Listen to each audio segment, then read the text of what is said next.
Let's have a coffee chat. I want to do this series on my channel where we just talk about things, okay? I am currently in Milwaukee about to present my research at the University of Milwaukee.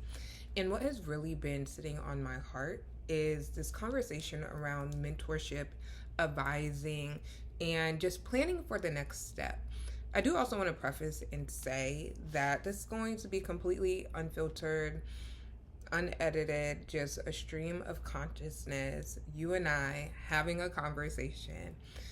But I'm really at this place in my life where I need mentorship, right? I have gone far by myself. And I'm so grateful for the work that I've put in. I am so grateful for just everything, where I am intellectually and academically, where I see my platforms growing and my brand growing. Like, I'm so grateful and just so proud of myself in being able to build that. But I'm also in this space where I need guidance, even at the space in which I am in, especially academically, where I'm thinking about, okay, what is the next steps, especially as the education landscape is changing, which is pretty coincidental because I'm presenting research on the change of education due to technology. But just really thinking how my goals also have to pivot.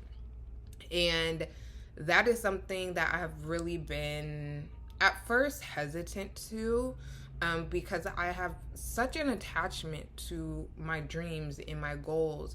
And what I've also realized on the plane here, I'm exactly where I dreamed to be, but I did not think the pathway, the day in, day out, would look how it does now.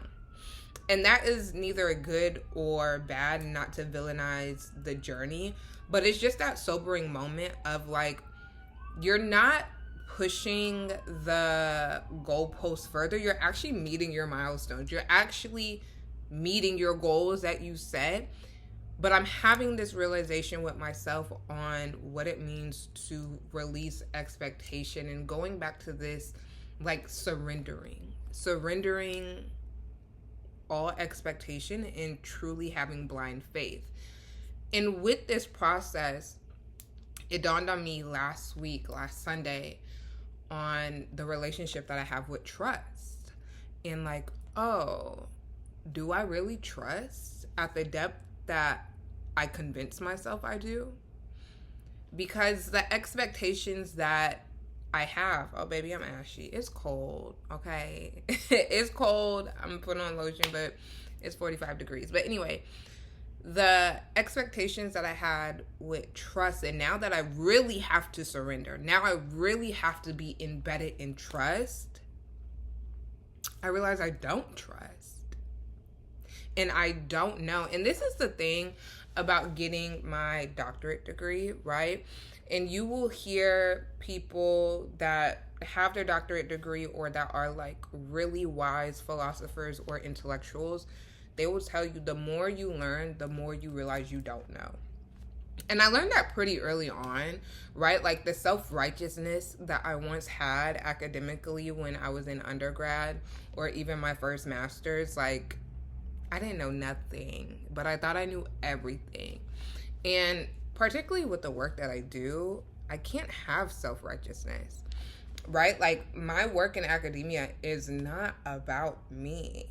I'm the vehicle and I'm the voice, but I also understand that I am the exception to the rule academically. And so the work in my advocacy is for the masses. And I think that is where that self-righteousness like just evaporated fairly quickly, because I read the stories, I see the data and statistics. Not only do I see it in numbers, but I see it every day in the work that I do. And so I can't have this I know it all mindset, because I also not only academically or scientifically have to consider the validity to that source of information, but because I approach it from a community-based research approach, like your lived experience is as important to me and as valid as the statistics, data, and all of that. To tie everything back together, because I kind of got like sidetracked, is this relationship or reintroduction with trust that I have to have. And it also made me consider the relationship that I have with hyper independence, because I've had to be hyper independent my entire life. And so that's all I know, right? And I think a lot of times when we think about the analyzing of hyper independence and how that shows up in your life, we always have that conversation paired with romantically. And I don't go into depth on my romantic life in any shape or capacity, because I do think some things are like really sacred, even though I should say like I took a step back to not date because I had to learn myself more in depth, if that makes sense, especially because I study love and I study human sexuality. And I learned so much. I learned so many communication frameworks, and it's like when you know better, you do better. But anyway, going back to the topic of hyperindependence and not only holding that space for dialogue in romance and having like that mirror or reflection point being in romance, but just how I show up in hyper independence in every single facet of my life. And again, not to villainize this, but to see what's working and what's not working. And I'm at the place where I cannot ignore my yearnings, right? And my yearning is for guidance. Like, it's so tiresome doing everything by yourself. And that's the part that people don't talk about. Like, people talk about like the end goal. Like, you make all the money, you built this business by yourself, you did X, Y, and Z by yourself. People don't talk about how tired and exhausted you will be, okay? And as someone who I am my talent manager, I'm also a full-time doctoral student. I'm also in 2 other universities. I also work full-time. I also do content full-time.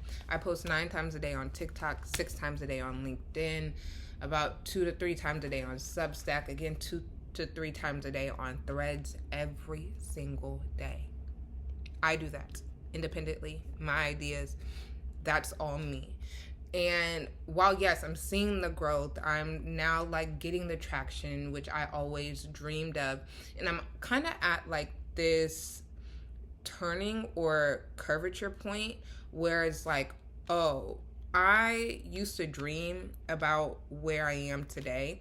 And it felt so like, that can't happen to me. Like, it happens to everybody else, but it can't happen to me. I'm now at that turning point where it's like, no, it is happening to you, and now it's not like a fantasy or a dream that you once had. Now it's not far away. Now it's not Khadijah that had 200 followers and what would life look like when she has 50,000. Now I'm past that, and now the brand deals are coming. Now the community partnerships are coming. And so it's like this relationship with trust, not only externally, but also internally, and deepening my trust with God and connecting that to like my spiritual side, right?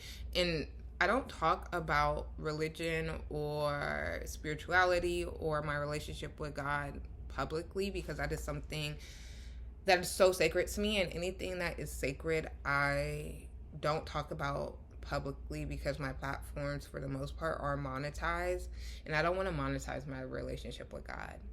I think that would be a different conversation for a different time. But as we do these coffee chats, you'll get to know me more in depth, and everything I do is because of God. Like, I'm not doing this alone, and so you will hear my faith and my journey intertwine.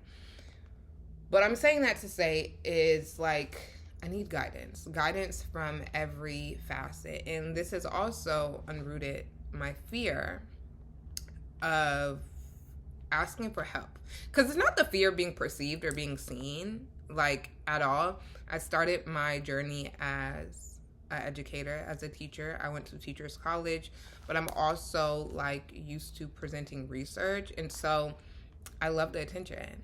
Let me just let me just put it out there, baby. I love attention. I love it. Um, but the asking for help, that's where the fear lies. And I'm gonna leave y'all here because I actually have to go to the university. Someone told me your price is whatever amount you can say without laughing. And that changed my perspective with how I approach money. Because ain't shit funny. Okay, I'll see y'all later.